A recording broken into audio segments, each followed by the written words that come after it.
nosso time, taticamente, era perfeito. Aquele dia o Figueirense jogou muito, velho. A maioria nunca tinha ganho um título, né, cara? Até me arrepio. Eu sou Iberê Rosa, tricampeão, 72, 74 e 94. 1974, o Figueirense se sagrava campeão catarinense pela última vez, sob a administração do eterno presidente Major Ortiga. 1994, o Figueirense quebra o jejum de 2 décadas e conquista o tão desejado título de campeão catarinense. E chegamos em 1994, quase 20 anos depois, a conquista do título estadual do Figueirense Futebol Clube. Foi um ano de ouro, um ano muito extenso. De fevereiro a dezembro, durou o campeonato catarinense. Eu vivi aquele momento, setorista da Rádio Guarujá e apresentador do programa Fenômeno na época, líder de audiência, o nosso show de bola. Essa história você começa a relembrar e, para quem não sabe, a conhecer como o Figueirense se sagrou campeão em 94. O campeonato de 1994 foi disputado por 14 equipes. A primeira fase do campeonato catarinense de 94 foi em turno e retorno, a Taça Governador do Estado. Foram 26 jogos. O campeonato é disputado de fevereiro a dezembro e o Figueirense terminou na 3ª colocação. Não era considerado favorito ao título, e sim o Criciúma, campeão de 93, ano que o Figueirense foi vice. Ricardo Picolé era o técnico do Figueirense desde o início, mas caiu na 5ª rodada do retorno da Taça Governador. O time já tinha oscilado no turno e não conseguia apresentar melhoras.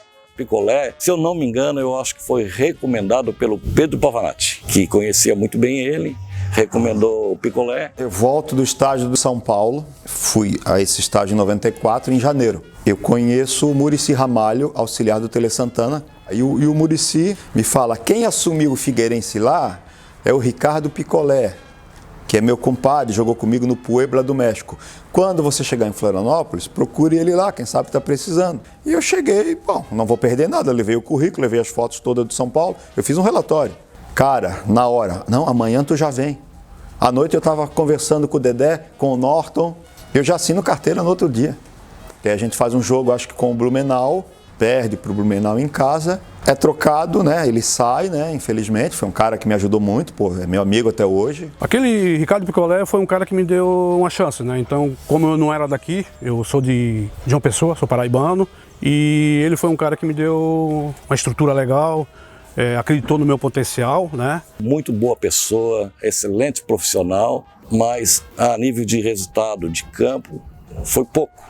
A gente não ia conseguir os objetivos. Eu acho que o Picolé teve grande mérito, porque formou a base da equipe que viria a ser campeã, né? Mas alguma série de alguns resultados que não foram bons, atuações que não foram boas, acabou culminando com a saída dele. Acho que o Cruz, que estava nos juniores, fica ali uns dias interino. Eu assumo como treinador interino uma semana, porque o treinador, o Picolé, sai, enfim, não dá sequência ao trabalho, e o Figueirense contrata Luiz Carlos Bezerra Pereira, o Lula. Eu morava aqui próximo e chegou um domingo à noite, eu já conhecia Lula Pereira, esteve na Europa, fez estágio com grandes treinadores, no Ceará, bom desempenho em todas as categorias de base. Aí foi onde eu pedi para uma reunião com eu, Gersino, Dr. Alcides, Norton Beaupré, Dr. Júlio Gonçalves. A gente se reuniu na minha casa. Aí eu comentei com eles. Eu disse, olha, tem um treinador que pode ser uma opção, porque a gente tomava as decisões em conjunto, a gente nunca tomava sozinho. E unanimidade, todos eles, não, Tânia, vamos fazer uma aposta, vamos trazer Lula Pereira. Lembro também que quando foi para contratar o Lula, o Dedé veio me perguntar o que eu achava da contratação e eu já, de pronto, assinei embaixo, porque o Lula já tinha sido nosso treinador, meu, do Narciso, do Jean e outros cearenses no campeonato cearense na categoria de base do Ceará, e o trabalho dele já surtia efeito, que a gente era campeão direto. A chegada do Lula Pereira foi outro acontecimento. Eu estava no estúdio da Guarujá, apresentando o show de bola. O Lula chegou no aeroporto Hercílio Luz e o Dedé, vice de futebol, pegou o Lula no aeroporto e levou direto no meu programa. Eu lembro como se fosse hoje. Toco o telefone da rádio. Paulinho, estou aqui com um novo técnico do Figueirense. Lula Pereira, conhece? Não sei quem é, Dedé. Traz aí, exclusiva naquele ano. Dedé levou o Lula direto no meu programa. Depois, num outro dia, a apresentação oficial aqui no Scarpelli. Foi lá, foi uma surpresa, vocês gostaram, né? Muito. Sim.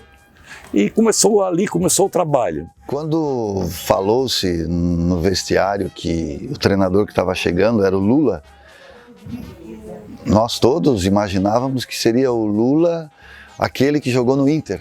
Daí tá, e chegou Lula Pereira. A princípio, a gente não conhecia ele, mas no primeiro contato que a gente teve no vestiário, houve uma mudança de clima muito grande. Porque ele chegou com aquela imposição, mas uma imposição positiva. E meio que dando de dedo em cada um, dizendo, pô, eu não admito isso, eu não admito estar desse jeito aqui. Vocês têm condições de ser melhor. Então, uma cobrança muito positiva que ele fazia e jogou todo mundo lá em cima. Naquele momento o time precisava disso. Precisava de alguém de linha dura, alguém, né, de se impor, né, e deu certo, porque eu acho que a gente entrou na linha dele e o time foi melhorando, foi se ajeitando. Mudou muito as características dos treinamentos, era muito parte física, muito motivacional, falava demais e os jogadores compraram a ideia. Se expressava muito, assim, de uma forma muito contundente e a gente acreditou na ideia e dali surgiu o espírito de campeão. Ele conseguiu dar, de fato, um padrão para o time, dividiu responsabilidades, né? No primeiro jogo do Lula, quando ele foi nosso treinador, a gente desceu o túnel ali do Scarpelli e ele desce, né, para não vestiário e depois ele sobe. E o Lula ficou na porta do vestiário lá. Então ele falou assim, ó, eu vi ontem no jogo alguns descendo, se arrastando e outros, entre aspas, quase assobiando.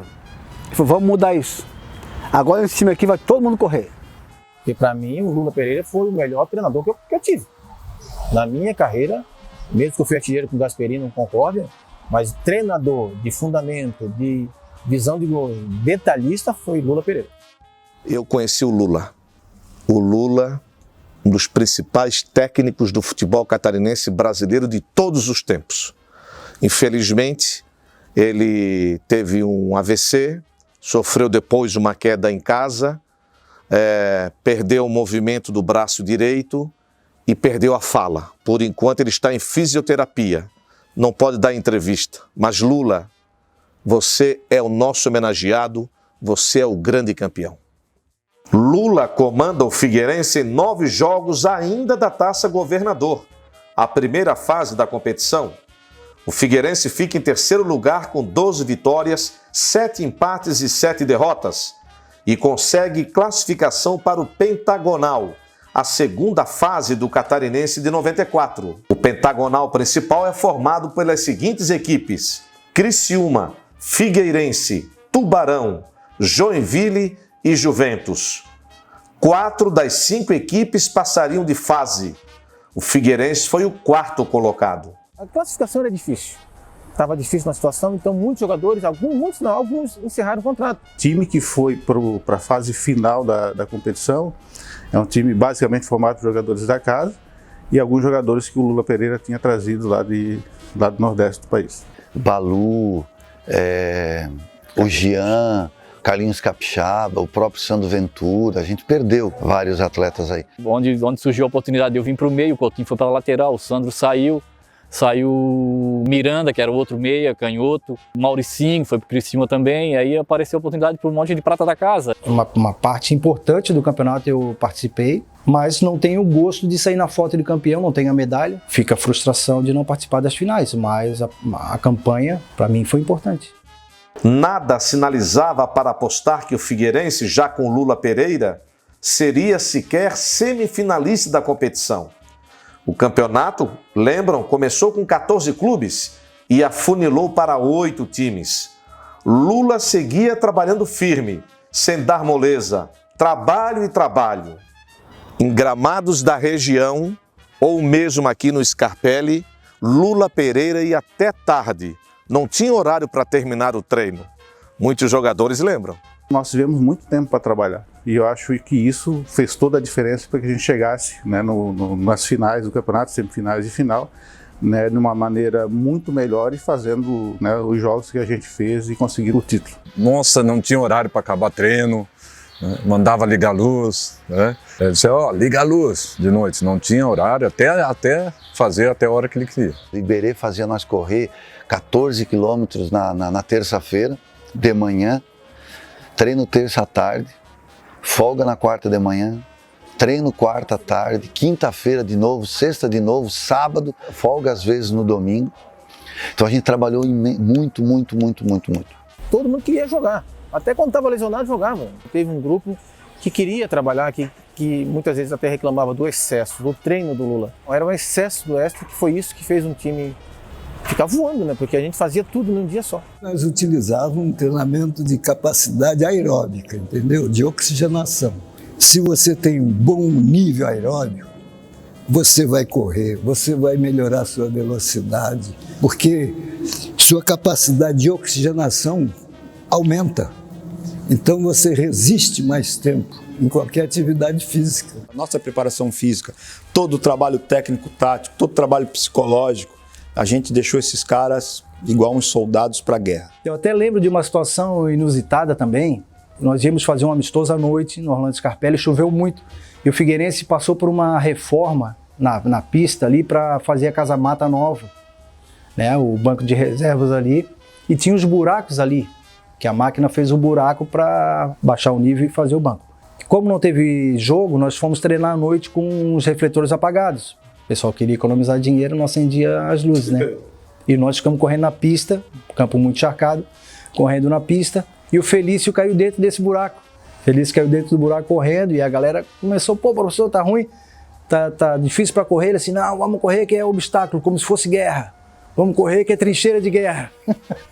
Ele manda trazer, a gente foi pegar no aeroporto, veio por encomenda, várias rapaduras daquela barra grande, mas caixa, tá?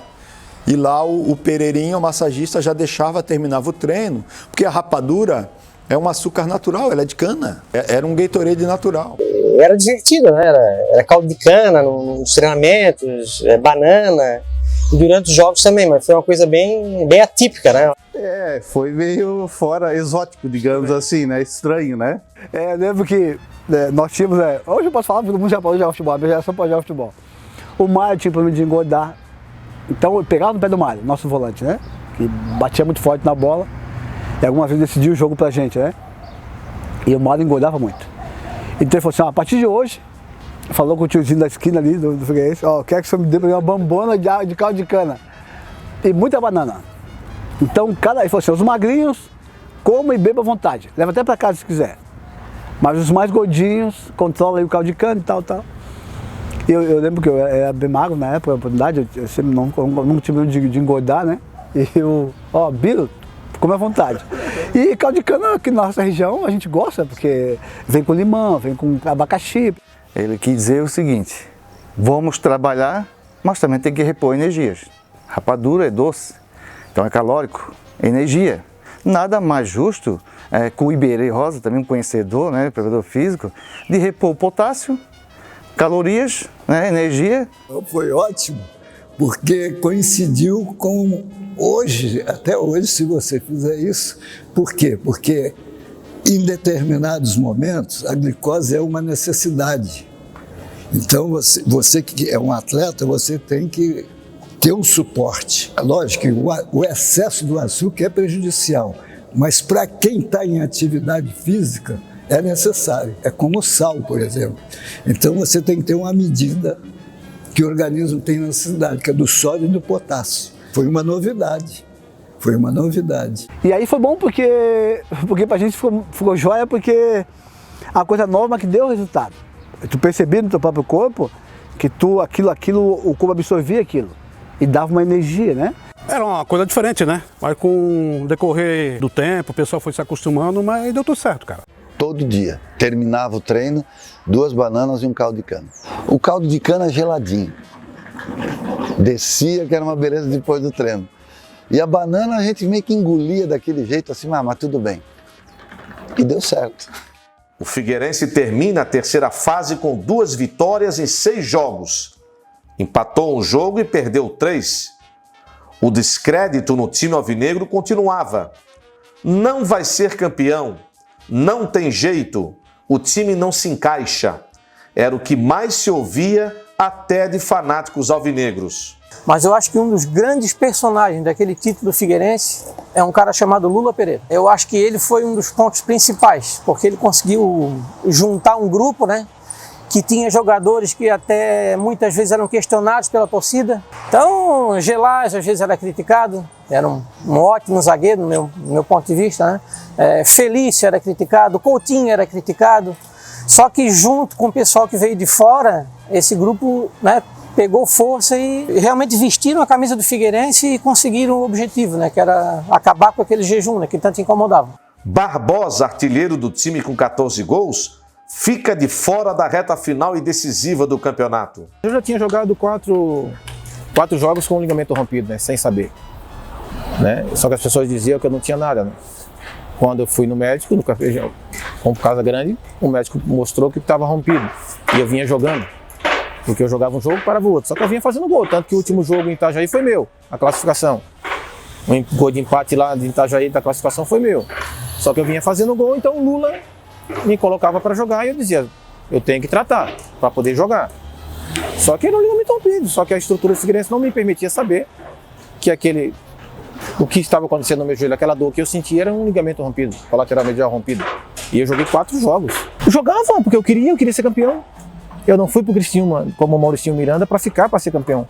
Então, na vontade, porque como eu te disse, até lesionados os jogadores jogavam na época, faziam uma botinha, fazia o que fosse, colocavam um colchão e jogava. E o dia da virada chegou, 12 de novembro. O Figueirense tinha que golear o Marcílio Dias e torcer para o Criciúma vencer o Blumenau em Blumenau. Sabe quanto foi o jogo no Scarpelli entre Figueirense e Marcílio? 5-0 para o Furacão. Gols de Birubiru, Flávio, Narcísio, Felício e Ricardo. Somente 800 torcedores no Scarpelli. Quase ninguém acreditava. Foi o jogo mais aberto que eu já na minha vida. Porque tu pegava a bola no intermediário aqui, tu ia quase carregando a bola até quase no intermediário. Porque ataque e defesa dos dois lados. Porque os dois times estavam desesperados para ganhar. E nesse jogo, eu fiz o primeiro gol. Eu fiz o 5º gol, de fora da área, um gol até muito bonito. Eu acho que foi o Flávio que tocou para mim, eu recebi, meti uma bola de trivela, ela foi lá no canto, até me arrepio. Ali foi o pontapé inicial, foi arrancado o título sem dúvida, né? Conseguimos vencer por 5-0, um ótimo time do Marcílio Dias, né? Luiz Carlos Oliveira, Clécio, enfim, Éder, centroavante, jogadores que dispensam qualquer comentário. E naquele dia a gente fez a nossa parte. Atropelamos o Marcílio Dias, metemos 5. Sei que a gente foi pro vestiário meio triste e tal, esperando o resultado do outro jogo. Só que na saída do jogo, a torcida não vibrou. E eu lembro quando eu estava descendo o túnel do Scarpelli, 5-0, a torcida não até aplaudiu, mas não foi aquela vibração de um time classificado. E na descida do túnel, fala, gol lá em Blumenau, gol do Criciúma. E aí nós vibramos, quebramos tudo no vestiário, foi uma loucura, né? E aí depois foi 2-0, a gente classificou pro quadrangular e aí voltamos pro quadrangular, porque a gente estava quase morto. Com a vitória ali é que criou o corpo realmente. Aquele jogo contra o Marcílio, no 5-0, me lembro como se fosse hoje. O time entrou no vestiário, todos foram para o vestiário. O jogo não tinha acabado lá em Blumenau. Quando o Criciúma fez o segundo gol com o Jairo Lenzi, a torcida alvinegra que tinha ido embora, isso ficou na minha memória. Lá pelo tobogã, naquela saída, voltou em peso, com os bandeirões, a Gaviões, a pirataria alvinegra. Enfim, foi uma loucura naquele dia. Dali em diante, ficou a certeza. Ninguém tira o título do Figueirense. Muitos diziam que o Criciúma iria entregar o jogo para o Blumenau. Só que lá a situação se reverteu. Um jogo difícil em Blumenau, porque classificava, o empate classificava nós e Blumenau. Mas o Criciúma era um time vencedor, que queria a vitória e tal. E para os jogadores era complicado, assim. E vieram conversar, olha, o empate aqui hoje é bom. Mas fomos jogar e a torcida começou no 0-0. Aí, tipo assim, às vezes, vamos devagar e tal. E a torcida achou que tinha um jogo de compadre, marmelada e tal. Poxa, eu falei, nossa, e o jogo pegando fogo. Teve uma bola que eu cruzei, não sei se foi eu que cruzei ou o Nenê cruzou. No segundo pau, o Marcos Gaúcho já não tinha feito gol nenhum nesse campeonato. Fez um gol de cabeça no ângulo e tal. E amém, vamos, né? Pra gente a vitória, existiam vários fatores, bicho, vitória. O jogador quer ganhar, né? Nenhum jogador quer perder ou empatar. E nisso sobrou uma bola, eu subi uma bola no segundo tempo também cara a cara com o goleiro, cara. Eu não tinha nem como, né? Eu vou ajudar naquilo. Não, fui lá e fiz o segundo gol. A gente tem que ser profissional, né, cara? E a gente sempre procurou ser o melhor profissional possível dentro de campo, fora de campo, né? E ganhamos 2-0. E nós não sabíamos que de repente o Figueirense ia dar uma goleada, até porque o Figueirense tinha dispensado vários jogadores, né? E o Figueirense enfiou 5, né? Sim. Então nos surpreendeu. Se tu for analisar a situação, eu podia ter feito outra jogada. Sobrou pra mim, driblei o lateral, fui pra cima, o goleiro saiu e bati no canto, entendeu? É mais um gol na minha carreira como jogador, independente de resultado ou não depois, deu uma briga depois do jogo lá, a torcida queria invadir o vestiário, achando que, a torcida do Blumenau, que a gente não era pra ter ganho, que achou que tinha alguma coisa combinada, então ali mostrou que o Criciúma queria vencer a partida, né? Não, em nenhum momento nós desrespeitamos o Blumenau nem o Figueirense. A gente queria jogar final em casa, por isso que talvez esse resultado de Blumenau não foi legal pra gente. O Figueirense termina a terceira fase na segunda colocação do grupo F e vai para as semifinais contra o Juventus, primeiro colocado do grupo E. Primeiro jogo no Scarpelli, 2-0 Figueirense, gols de Ricardo e Narcísio. Em Jaraguá do Sul, 1-1. Flávio fez para o Alvinegro. Eu não tenho dúvida que a semifinal foi muito mais difícil que a final, contra o Juventus também com um grande time, né, se eu não me engano treinado pelo Abel, o Índio, o Alaú, enfim, grandes jogadores. Depois da semifinal, a equipe ganhou um corpo tamanho que eu lembro que a gente, no ônibus, voltando para Florianópolis, né, o Lula levantou e falou, ó, esse time já é campeão. Como vencedor do grupo G das semifinais, o Figueirense conquista a taça 50 anos da Radiodifusora de Itajaí. E o time de Lula Pereira, que ninguém acreditava, se tornava finalista da competição. O Criciúma elimina a Chapecoense e vai encarar o Figueirense, que fica com a vantagem de decidir o título no Scarpelli. E o fator campo, a gente sabe, sempre foi importante no futebol catarinense. Perderam o ano inteiro pra gente, o Criciúma. Eles não aceitavam porque ganhava de todo mundo e perdia pro Figueirense. Com um time de moleque. Tinha eu, Solis, campeão em todo lugar. Eu, que tinha sido artilheiro estadual, mas sempre fiz gol contra eles. Eles não admitiam. Eles achavam que não é possível que a gente vai, com o nosso time tão bom, chegar na final e não ganhar do Figueirense. Mas só que a decisão, eles esqueceram que a decisão era aqui. Foi um absurdo do Criciúma colocar a gente na final. Só que eu já disse, Rosa, a bola sobrou embaixo do gol pra mim. Eu não tinha como chutar pra fora. Santo Jairo. Depois, aí não salvou. Deixaram o homem sozinho, o homem era artilheiro, não tinha como ele errar, né? Fomos enfrentar vocês num time que nós perdemos o ano inteiro. Como é que nós vamos ganhar na final? Vocês entraram voando, confiante, tudo que vocês faziam quando nós dava certo. Isso é palavras do Jairo. Quem descobriu isso foi o Lula. Ele foi ver um jogo, não me lembro antes, um jogo Criciúma e não sei o que, lá em Criciúma. Em seguida que ele chegou, e ele falou, e o Criciúma era o bicho, né? Era o bicho papão. É o favorito, o Criciúma vai ser campeão. E ele falou, eu vi o jogo do Criciúma, se vocês fizerem, porque eu que treinar aqui, ó, chegar no jogo e fizer, nós não perdemos nenhum jogo pro Criciúma. Naquele ano a gente não foi muito bem contra o Figueirense. Foi um ano meio atípico assim contra o Figueirense. O time que estava a bater o Criciúma naquele ano meio que era o Figueirense. O time do Criciúma era muito difícil, era bom, velho. Era todo, era um time completo. O único problema deles é que eles tinham medo do Figueirense. Quando eles chegavam perto do Figueirense, eles tremiam, né? E eles falavam, nossa, mas quando chega aqui a gente não consegue jogar, eles não conseguiam. Antes dos dois confrontos da final, Figueirense e Criciúma haviam se enfrentado por 6 vezes no ano. 3 vitórias alvinegras, 2 empates e 1 derrota. E agora vamos relembrar os 2 jogos da final de 94. Começa com a invasão alvinegra em Criciúma, em um calor infernal do dia 11 de dezembro, em pleno verão, no Heriberto Wilson.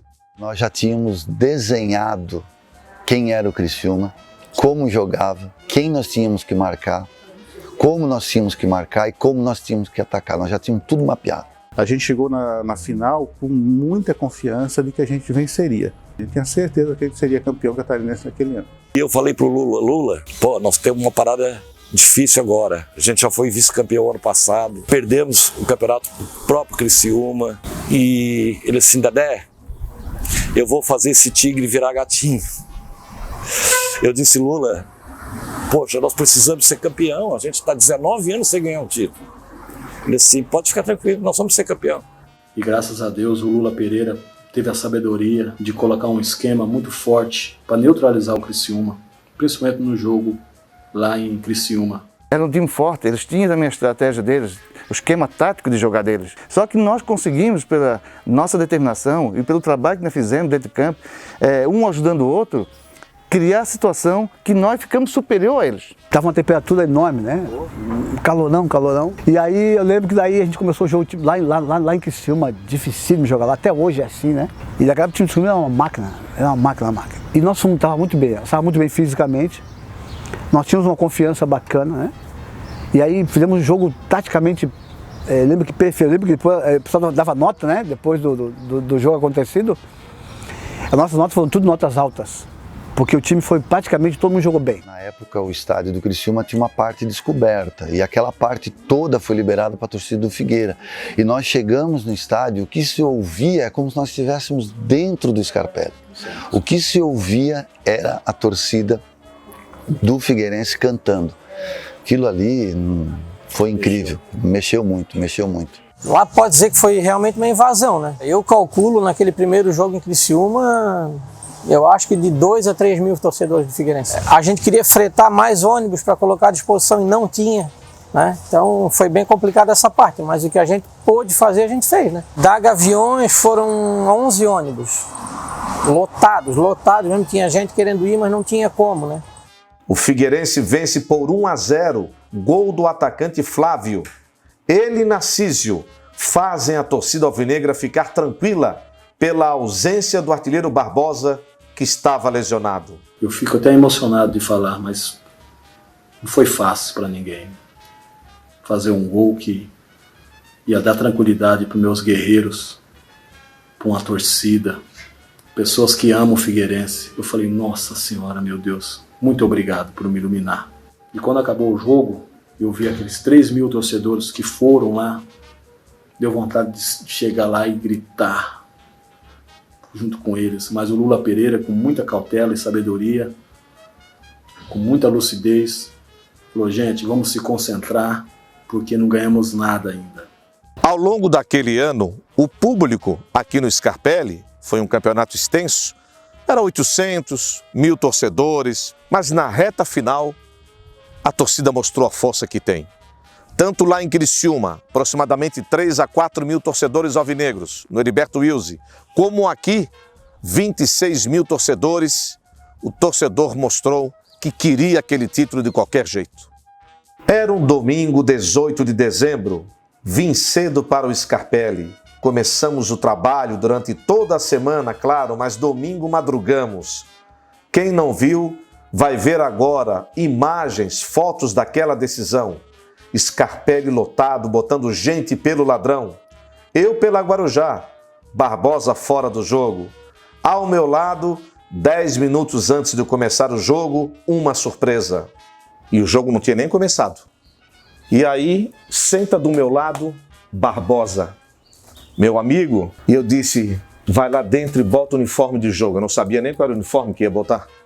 Foi o todo branco. Bota o uniforme de jogo e vem aqui que eu vou te fazer uma surpresa. Sabe o que eu fiz? Barbosa, faltavam uns 15 minutos para começar o jogo.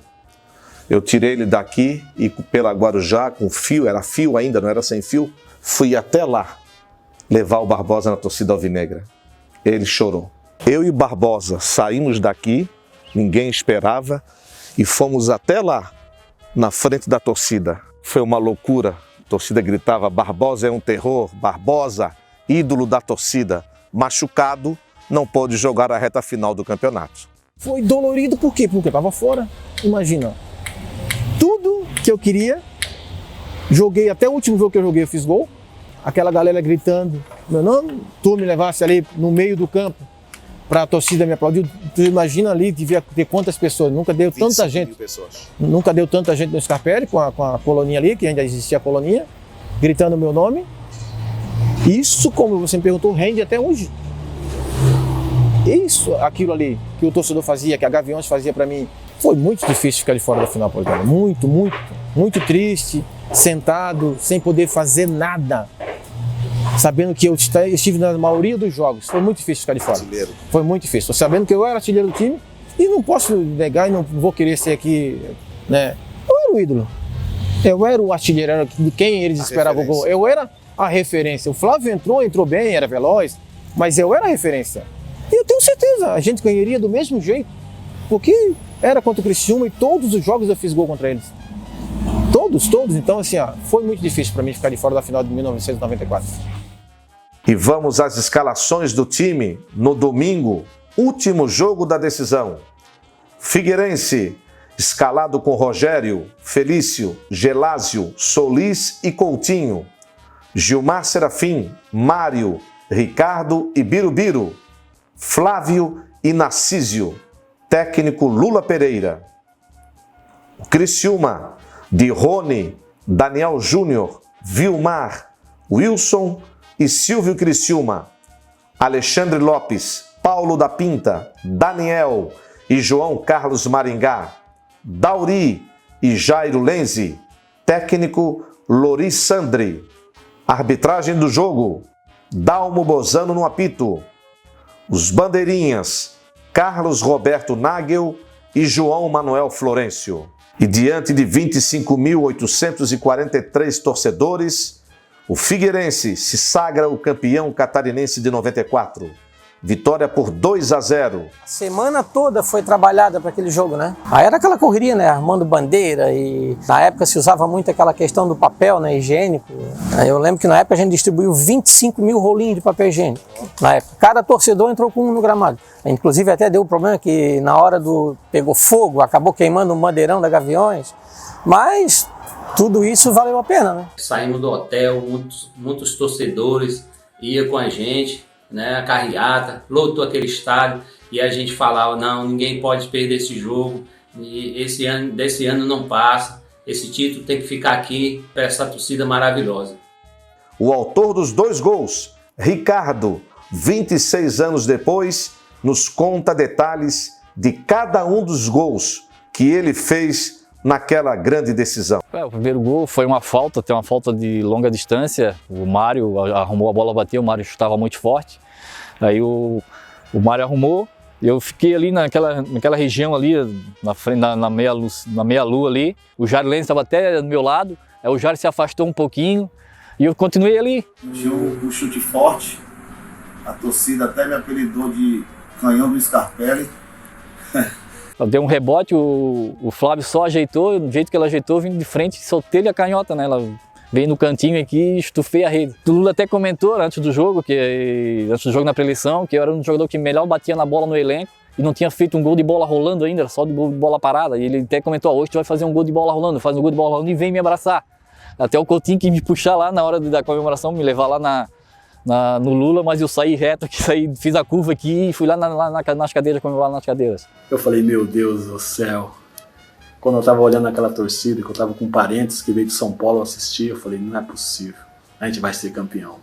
É uma demonstração de que a base é tudo, né? A gente dominou o jogo todo praticamente, com o apoio da torcida, campo lotado, Scarpelli, se eu não me engano, tinha quase 30 mil pessoas, então ninguém tirava mais, ali não tinha como, realmente. E lembra que estava ventando muito? Sim. Até a bola no chão ela ventava, né? E aí nós falamos, tá, vamos pegar, qual lado vamos pegar? O lado do vento, favor ao vento ou contra o vento? O Criciúma ganhou a moedinha, se não me falha a memória, e o Criciúma pegou contra o vento. Eu falei, não, pra nós é melhor. Porque foi assim, ó, vamos marcar pressão, vai ter que quebrar a bola não sai daqui da intermediária.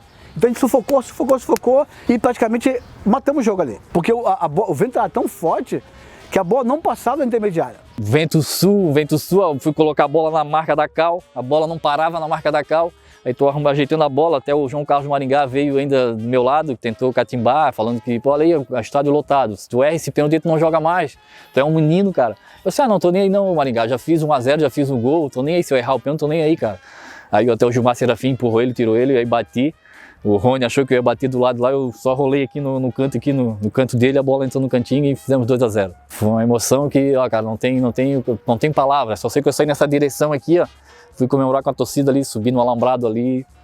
Ó, a maior alegria da minha vida jogando futebol. Tu estavas na final, então, de 94, no estádio? Tava no estádio. Eu voltei do Rio e fui com meu pai, com meu irmão, tava na arquibancada vendo a final. Torcendo, meu pai Pedro Ventura, Figueirense doente, meu irmão Bal, Mário César Ventura. Foi uma situação muito estranha, muito angustiante até, né? Porque eu retornei do Rio, só que eu participei de tudo, depois tive contato, conversava com o pessoal, estava acompanhando e na final não poderia deixar de estar participando ali. E tive que ver da arquibancada com meu pai, torcendo como torcedor comum. E com 2 gols do cara que entrou no teu lugar? 2 gols do Ricardo, torci muito pro Ricardo. O Ricardo passava uma confiança muito grande, principalmente na bola parada, né? O Ricardo fez naquele ano muitos gols de falta e de pênalti. A situação, vou te falar, sinceramente, não foi das melhores, foi angustiante. Mas a minha alegria foi tão grande quanto se eu estivesse dentro de campo. Eu estava atrás da arquibancada naquela maior, naquele tobogã grande. Vibrei muito. Mas eu já sabia que ali estava tudo encaminhado. Até pelo primeiro jogo e pelo histórico todo, a confiança era muito grande. Tanto é que teve um momento de angústia também no final, quando o pessoal começou a subir no alambrado, e isso foi dando uma angústia, porque eu gostaria que o jogo tivesse terminado, a volta olímpica, a entrega da taça, o ritual todo de campeão, mas valeu a pena, ficou marcado no meu coração para sempre, na história do Figueirense. Faltou a coroação realmente. Quando eu vi o alambrado que a torcida subiu ali, eu me assustei. Foi bem complicado, mas coroou o trabalho de todo mundo, porque foi muita dedicação, muito empenho, muito suor realmente aí, muito suor. Nossa, nós tava se abraçando já, velho. Só vendo aí, tava assistindo esses dias, só vendo aí. Mas ainda bem que deu certo, né? E nós saímos tranquilo também, porque a gente tinha feito a nossa parte, que era fazer e ganhar e ser campeão. Em 94, diz que eu pulei o alambrado. Mas tudo bem, 26 anos depois, sendo lembrado novamente, né? E agora, graças a Deus, contando a minha versão. O esquenta, como sempre, foi aí fora, né?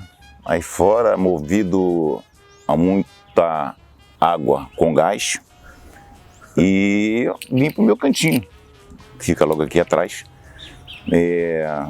Casa cheia, casa lotada, e um jogo que era e entrou para a história, né? Já tinha muita gente dentro do campo, em volta do campo, né? Então o que eu fiz? Naquele entusiasmo todo, eu desci, vim até a esse local aqui, e aqui era o alambrado de ferro. Eu subi naquele alambrado e fiquei ali gritando, aquela coisa toda. Veio o Casagrande, falecido, eterno Casagrande. Veio de lá e me pediu: Bena, não pula, dá volta que eu te coloco para dentro. Eu digo: Casão, dá volta que eu te coloco para dentro. Eu ouvi aquilo, desci novamente, foi aonde eu dei a volta, né? Entrei com ele, entrei com o Casagrande. Aí o Casagrande me recebeu aqui no portão, né? E abraçado comigo, muita gente dentro de campo, né? Muita gente dentro de campo, abraçado comigo, e o couro comendo, e eu fui andando para ali, para a beirada da trave, né? Onde eu comecei a ver o jogo. Mas como estava sumindo bola toda hora e o pessoal estava agoniado para entrar, qual foi a minha atitude? Minha atitude foi essa: calma. E não, invadam. Não foi essa a minha atitude. Quando as pessoas me viram entrar dentro de campo, parece que a euforia dessas pessoas aumentou, né? Olha aí, se esse cara está aqui dentro, nós poderemos estar também. Quer dizer, nós vamos entrar já. Essa goleira, além de eu ter feito alguns gols nela, né? Dei sorte, né?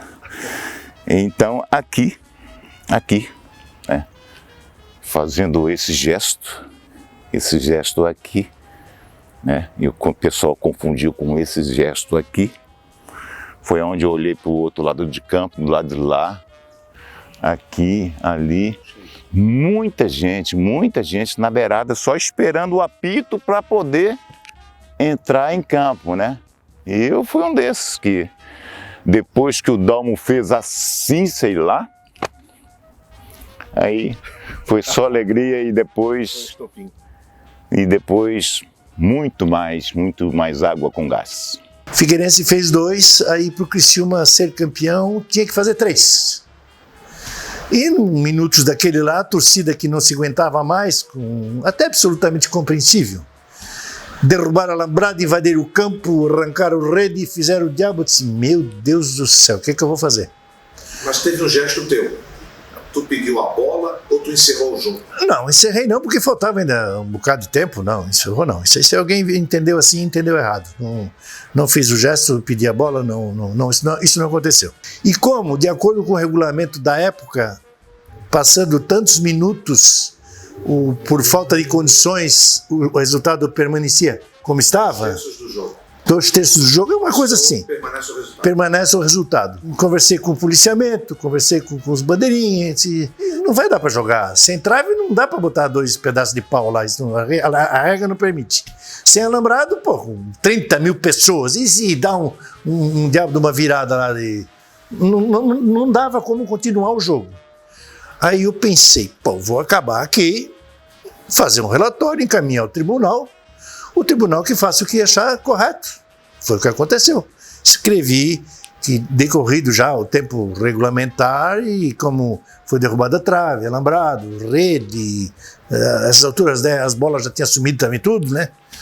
Aí eu dei por encerrada a partida com placar de tanto. O tribunal reuniu-se, analisou o regulamento, analisou as condições do campo, que já tinha televisão, e chegou à conclusão de que realmente o campeão foi o Figueirense. E cá entre nós, merecidamente, né? Foi o amargo da história, né, cara? Que estava tudo programado, né? Até o Joel Passo já tinha conversado com a gente, estava tudo programado já.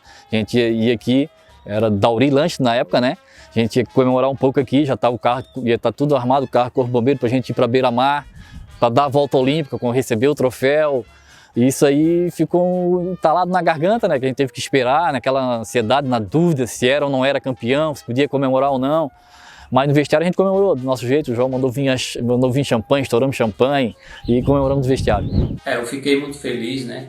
E só tenho a agradecer ao Figueirense, à diretoria, os torcedores, a comissão técnica, aos atletas que participaram daquele título. Ficou na história do clube. Até hoje a gente é lembrado. E hoje eu estou aqui em Fortaleza torcendo pelo Figueirense e tenho vontade de pisar ainda no gramado Orlando Scarpelli e olhar aqueles vestiários, dar um abraço em cada amigo que ficou em Floripa, a cada um dos torcedores que me conhece ainda. Então eu só tenho a agradecer. Fiquei muito feliz pelo aquele título. Principalmente porque o Figueirense não ganhava há 19 anos, ia fazer 20 anos, né? E muitos torcedores, né? Eu como me sinto até hoje ídolo, porque sou um ex-jogador, mas tenho a felicidade de ser conhecido como Barbosa do Figueira, porque as falam Barbosa, mas tem que dizer Barbosa do Figueira para as pessoas saberem quem é, ou quando fala Barbosa, eles falam do Figueira, né? Então assim, muitas pessoas pediam, pelo amor de Deus, para ganhar, que nunca tinha visto, né? Aquela gozação toda. Então não tem como esquecer, foi o primeiro, depois de 19 anos. Depois veio toda a estrutura, depois veio todo aquele movimento que o Figueirense mudou muito, foi para a Série A, mas o primeiro título foi ali, depois de 19 anos sem ganhar aqui. Uma coisa que doía muito era a torcida do Avaí gritar 1, 2, 3, 4, e quando chegava no, né, sei lá, naquela época no 16, 17, 18, 19, cantava o parabéns, né? Que representava o número de anos que o Figueirense não era campeão desde 1974. Eu tenho certeza, para mim, para o Coutinho, para o Felício, Gilmar Serafim, jogadores que foram criados ali, né? Representa algo a mais, né? Por ser de Florianópolis, né? Eu sou de Biguaçu, né? Então a gente vivia muito mais intensamente, né? Essa rivalidade entre Avaí e Figueirense, e doía muito mais, não tenha dúvida, na gente o fato de um time daquele tamanho tantas vezes, tanto tempo sem ser campeão. Nunca mais eu vou me esquecer desse título, que foi tão importante na arrancada do Figueirense, para as mais conquistas que vieram depois.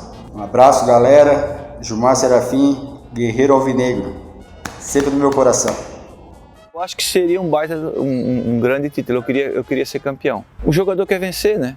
Então, poxa, eu queria ser campeão. A gente ficou muito triste, botamos para Criciúma, perdemos o título. Eu acho que valorizamos o título do Figueirense, até porque o Figueirense jogou bem as 2 partidas. O Ricardo jogou muito bem, o Figueirense, o Birubiru. Os caras jogaram muita bola. Não foi fácil, tivemos muitos percalços, conseguimos esse título tão sonhado. Foi um título que teve a colaboração enorme da nossa torcida, que nos apoiou muito.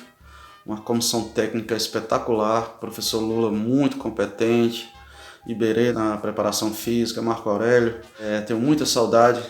Figueirense vai estar para sempre no meu coração e esse título vai ficar marcado para sempre na minha vida e na minha história.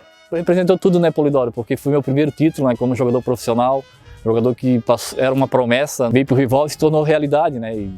E para mim foi um sonho realizado. Desde moleque queria ser jogador profissional, eu consegui ser jogador profissional e ainda consegui um título pelo Figueirense, que estava 20 anos praticamente sem conquistar um título. 26 anos depois, eu sei hoje e posso falar o que é marcar a história de muitas pessoas. Coisa que a gente falava no vestiário e a gente não acreditava muito na época. Eu não passava pela minha cabeça, ser campeão catarinense e tal.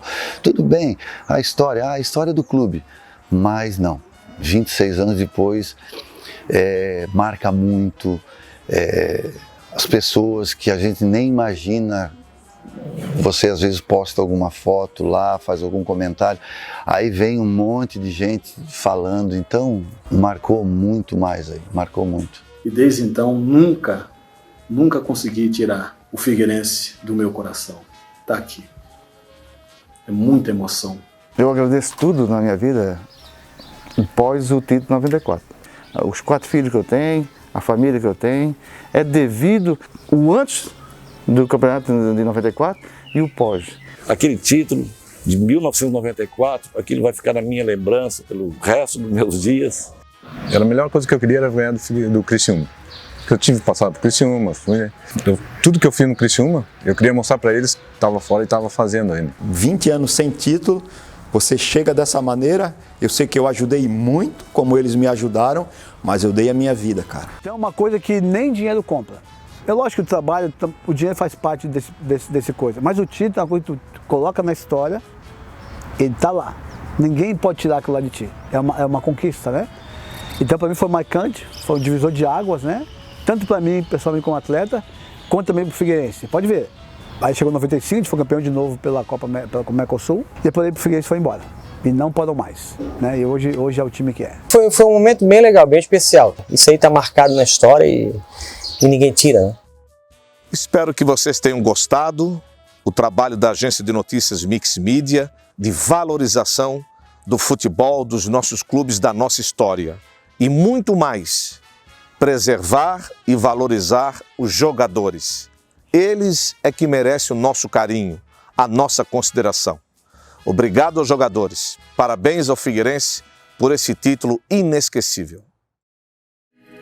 Essa música eu ofereço para você que ajudou a levantar um gigante chamado Figueirense, campeão em 1994. Você tem um valor enorme. Não se esqueça disso. O guerreiro tá de pé. Mais forte que as batalhas que vai enfrentar é as razões que você tem no coração pra lutar. A vida não é fácil, às vezes ela é dura, mas não vou deixá-la medíocre porque eu sei que ela é curta. Me transformei num guerreiro, não me importo mais com a dor. Meu escudo é a fé, minha arma é o amor. Não sei se vou ser feliz, não sei se vou sofrer. Eu só quero viver o que tem pra se viver. Enquanto meu Deus não me tirar de cena, eu posso pelo menos fazer valer a pena. Nada passará por mim sem antes sentir o poder do meu espírito. Sei que nem sempre vou ganhar, que às vezes vou perder, pra saber valorizar. É hora de recomeçar.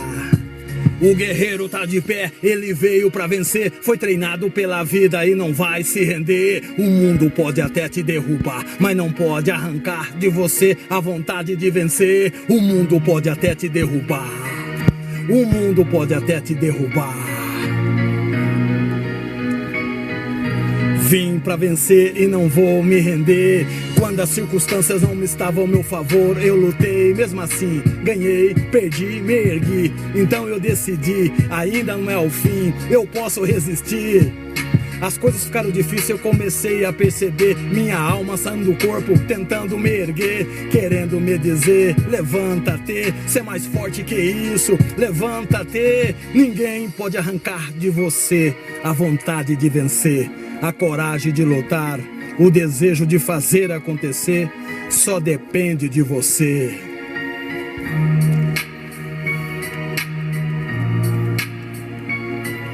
O mundo pode até te derrubar.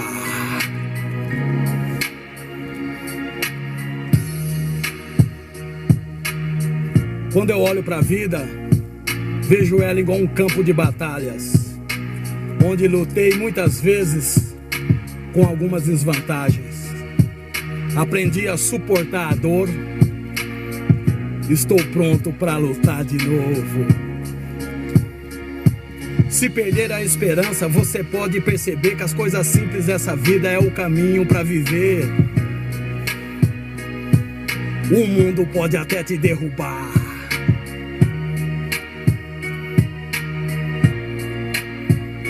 Vamos pra cima.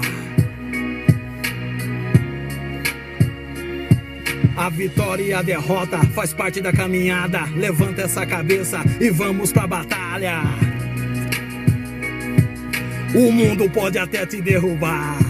O guerreiro tá de pé, ele veio pra vencer. Foi treinado pela vida e não vai se render. O mundo pode até te derrubar.